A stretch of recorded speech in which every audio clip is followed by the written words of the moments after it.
Hello guys, welcome to the channel. आज हम discuss करेंगे सेल, लीज, मॉर्गेज और एक्सचेंज में क्या डिफरेंस होता है।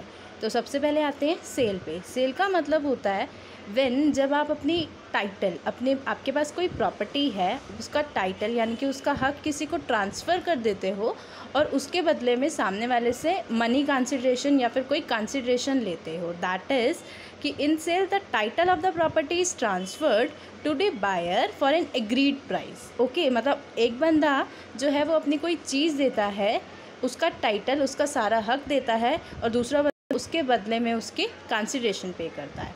Okay, the next one is exchange. Exchange में क्या होता है, जैसे पहले बार्टर सिस्टम में होता था, जैसे मान लेते हैं ए है, वो अपनी प्रॉपर्टी ट्रांसफ़र कर रहा है in exchange of something but not for money. किसी को, जैसे ए ने अपनी प्रॉपर्टी दे दी बी को और बी ने उसके बदले में उसको कोई कार दे दी या समथिंग, कुछ भी हो सकता है except money.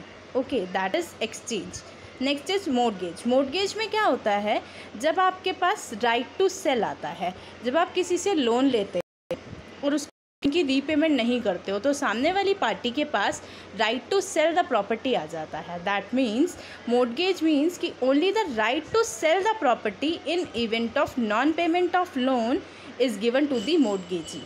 Okay, next one is lease. Lease में क्या होता है, the lessee gets the right only. Lessee को सिर्फ और सिर्फ राइट होते हैं कि वो प्रॉपर्टी को एंजॉय करेगा, उसके पास प्रॉपर्टी का पोजेशन नहीं होता, ओनली एंजॉयमेंट राइट्स होते हैं, वो भी कुछ सर्टेन पीरियड के लिए जो भी अग्रीमेंट में डिसाइड होती है।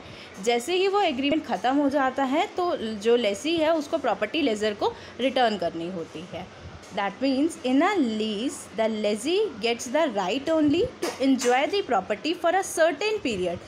The lessee in no circumstances get the right to dispose of the property. Okay? तो आज की वीडियो के लिए इतना ही। Please subscribe the channel for general and law related videos. Thank you so much.